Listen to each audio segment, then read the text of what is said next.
Muito boa noite. Está começando pela rede CNT o Jogo do Poder, um espaço aberto para a discussão política. Nós, da CNT, acreditamos que o debate, o contraditório, é ponto de partida para o exercício de um dos direitos mais fundamentais, o de ser informado com absoluta correção e transparência. Esse é o objetivo do Jogo do Poder, que recebe hoje o ex-deputado federal, o ex-candidato à vice-presidência da República na chapa de José Serra e atual coordenador-geral do PSD no Rio, Índio da Costa. Boa noite, Índio. Boa noite, é um prazer enorme estar aqui com você, Ricardo. Para participar dessa entrevista, a jornalista Daniela Scholl, colunista do site Congresso em Foco e diretora da DS Comunicação. Boa noite, Daniela. Boa noite, Ricardo. Índio, você foi indicado para a chapa como candidato a vice, para a chapa de José Serra, como candidato a vice, indicação que veio da cúpula do seu partido à época, o DEM. Essa indicação, me parece, que demonstra prestígio seu entre seus colegas, seus correligionários de partido. A despeito desse prestígio, meses após a campanha, você resolve embarcar no projeto do prefeito de São Paulo, Gilberto Kassab, migrando para o PSD. Quais foram os motivos tão relevantes que fizeram você deixar o DEM para entrar no projeto do PSD? Bom, Ricardo, simples. Primeiro eu queria dizer que quem me escolheu para ser candidato na chapa foi o próprio Serra. E quem referendou o meu nome foi o Kassab, que é a pessoa que está, enfim, construindo o PSD do zero, né?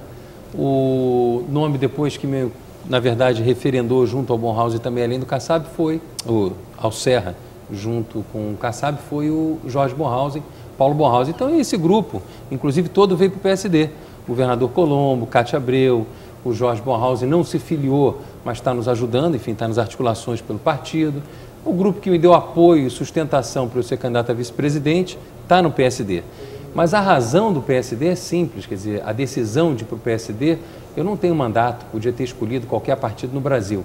Mas, na minha opinião, tem espaço para um partido novo, um partido que pense o Brasil, não que utilize os partidos como, enfim, não trate o partido apenas voltado para a política e para os políticos, mas um partido que pense a sociedade brasileira, que se preocupe com essa chamada nova classe média que surgiu, que está consumindo, está contribuindo, de que maneira que a gente vai garantir que essas pessoas que cresceram, que subiram na vida, elas consigam se manter, né? Você vê que os juros estão aumentando, volta aí, de certa maneira, a inflação está ressurgindo, de que maneira quem está pensando o Brasil, do ponto de vista partidário, a partir da necessidade da sociedade. Muito pouco partido está fazendo isso, na verdade tem uma crise partidária no Brasil, todos os partidos estão em crise, o Democratas, bem, esse daí, a crise é latente, né? 16 deputados federais saíram dos Democratas, estão saindo para vir para o PSD e não é à toa. Do ponto de vista regional, falta, nacional de certa maneira também, mas mais aqui regional, mais claro para a gente, falta democracia interna no partido. Você vê que o partido ficou basicamente a família Maia, só tem o César Maia, Rodrigo Maia. O deputado federal Harold de Oliveira está vindo para o PSD. O senhor tem dito, inclusive, que o DEM no Rio de Janeiro está se tornando um acampamento familiar de César Maia. O senhor tem mágoa? O senhor começou a sua carreira política nas mãos de César Maia, foi, enfim, quando ele foi prefeito, subprefeito, prefeitinho, enfim, sua trajetória se deu ali. Só para completar a sua pergunta. Pois não, Daniel. A sua saída do DEM tem a ver com o fato de que você não teria espaço para disputar com o deputado Rodrigo Maia, por exemplo, num partido desse dominado pelo César? Não. Na minha opinião, o Democratas foi uma tentativa que não deu certo, com a história do mensalão do DEM, que é até uma maldade chamar ele de mensalão do DEM, mas tem uma questão muito maior aí. Quer dizer, quando eu digo que era uma maldade, é porque não era do DEM, vários partidos estavam envolvidos com aquele esquema de corrupção em Brasília. Mas acabou que aquele esquema e o apelido dado por alguns setores da imprensa acabaram com o partido. Esse é um ponto. Segundo ponto, falando do ponto de vista nacional, se eu não tivesse tido a paciência que muita gente me disse para sair do Democratas, quando era PFL há 10 anos atrás, que não teria espaço, etc. e tal, eu não teria sido candidato a vice-presidente do Brasil. Eu acredito que paciência e competência funcionam na política. Bom, mas na verdade a sua candidatura a vice resolveu um problema para o César Maia, porque você certamente teria mais votos do que teve o Rodrigo, corria o risco do Rodrigo não entrar. Na verdade, você foi um bem necessário, um mal necessário, um bem necessário. Não é verdade. Volto a dizer, quem escolheu para ser candidato não foi nem o César nem o Rodrigo, pelo contrário. Quem escolheu foi o Serra e referendado pelo Kassab. Enfim, essa foi a decisão, o processo decisivo foi por ali. Mas o presidente do partido era o Rodrigo? Sim, que teve que assumir, de alguma maneira, concordar com o desejo da maioria do partido. Não era um desejo próprio do Rodrigo, esse é um ponto. Segundo ponto, em nenhum momento, tanto que o Rodrigo não contribuiu muito na campanha presidencial, né? No segundo momento, quer dizer, ainda dentro dessa reflexão, o PSDB estava coligado conosco.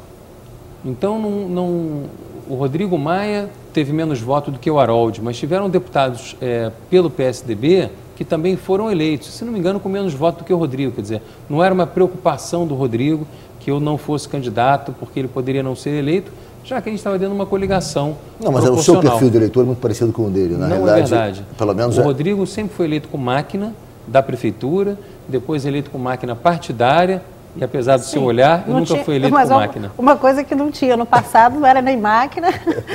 Como não tinha máquina? Não tinha a máquina da prefeitura. Mas ele era presidente do partido? Não, sim, mas aí a estrutura partidária. Máquina partidária, poderosíssima. Não, estou falando da máquina da prefeitura, né, que deixou de ter.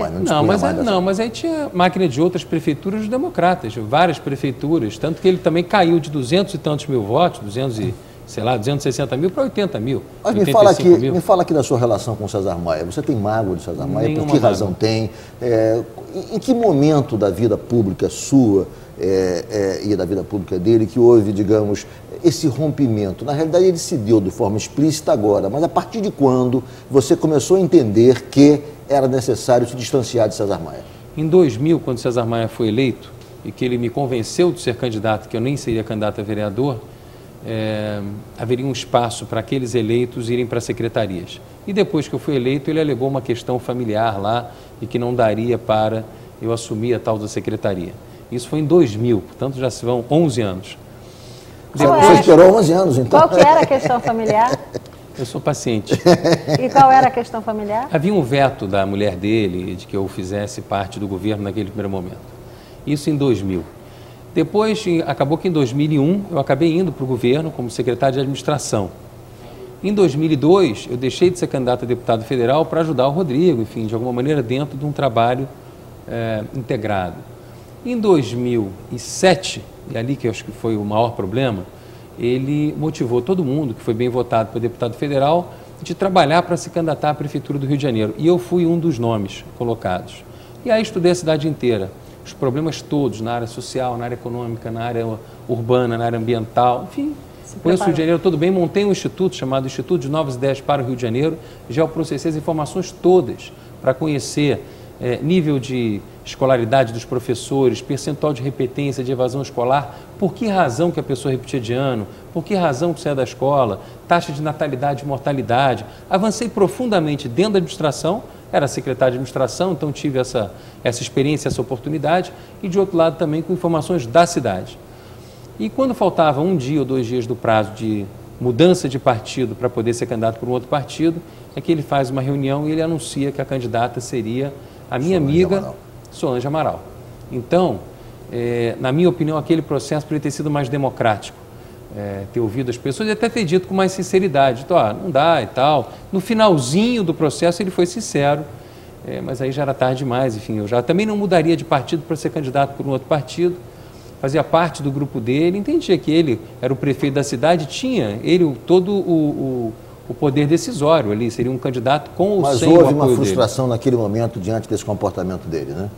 Houve uma frustração do ponto de vista da confiança, né, da confiança política. Agora, quero deixar claro, não tenho nenhuma mágoa, desejo sucesso a ele, tenho carinho por ele. Agora, do ponto de vista político, estamos em campos opostos, até porque ele resolveu se aliar com Garotinho. E Garotinho está de um lado e certamente eu estou do outro lado. Eu vou fazer um rápido intervalo, o Jogo do Poder volta em 1 minuto, hoje entrevistando Índio da Costa, que é o coordenador geral do PSD no Rio de Janeiro.